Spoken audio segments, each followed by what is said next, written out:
আসসালামু আলাইকুম। তাহেরা জামান চ্যানেলে আপনাদের আরো একবার স্বাগত জানাই। কাছে এবং দূরে, দেশ এবং দেশের বাইরে যে যেখান থেকে আমার ভিডিওটা দেখছেন, আশা করছি আল্লাহর রহমতে সবাই ভালো আছেন। আমরাও আলহামদুলিল্লাহ ভালো আছি। আবারও আপনাদের মাঝে নতুন একটা ভিডিও নিয়ে হাজির হয়েছি। আশা করি শুরু থেকে শেষ পর্যন্ত ভিডিওটা কন্টিনিউ করবেন। আজকে আমি আপনাদের সঙ্গে শেয়ার করব গরুর মাংস দিয়ে বিরিয়ানি রান্না। তো প্রথমে আমি মাংসটা মশলা দিয়ে কিছুক্ষণের জন্য ম্যারিনেট করে রেখে দিব। প্রথমে মাংসের ভিতর দিয়েছি পেঁয়াজ কুচি, পেঁয়াজ, রসুন, আদা এবং বাদামের পেস্ট, জিরার গুঁড়া, মরিচের গুঁড়া, তেল এবং স্বাদমতো লবণ, বিরিয়ানি মশলা এবং লেবুর রস দিয়ে মাংসটা ভালো করে মেখে নিয়েছি। এরপর জাল করে রাখা লিকুইড দুধ দিয়ে মাংসটা আবারও ভালো করে মেখে নিলাম।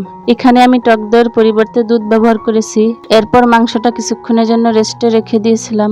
এখন মাংসটা আমি প্রেসার কুকারে দিয়ে ভালো করে সিদ্ধ করে নিব। মাংস সিদ্ধ হওয়ার জন্য প্রয়োজন মতো পানি দিয়ে ঢাকনা লাগিয়ে চুলার উপর বসিয়ে দিলাম। এরপর 7 থেকে 8টা সিটি দেওয়ার পর চুলা থেকে নামিয়ে নিব। এখানে আমি চাল রান্নার জন্য রাইস কুকারে পেঁয়াজ বেরেস্তা করে নিয়েছি। পেঁয়াজ বেরেস্তা উঠিয়ে রেখে এরপর তেলের ভিতর আমি দিয়ে দিলাম তেজপাতা, দারচিনি, এলাচ এবং লবঙ্গ। এরপর ধুয়ে রাখা পোলাও চালগুলো রাইস কুকারে দিয়ে ভালো করে ভেজে নিব।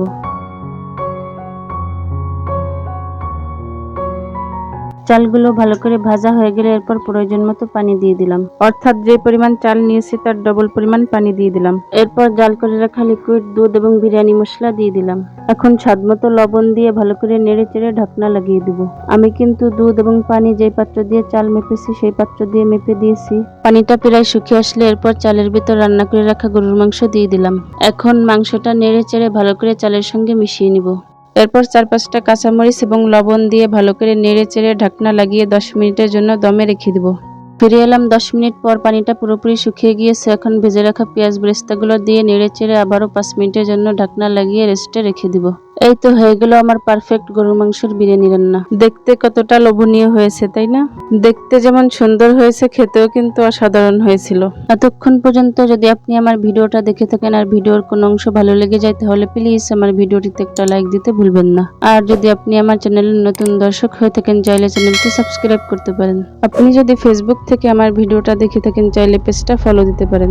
আর যদি কাজটা অলরেডি করে থেকে থাকেন, আপনাকে অসংখ্য ধন্যবাদ। আজকের ভিডিওটা এখানেই শেষ করছি। আল্লাহ হাফেজ। আসসালামু আলাইকুম।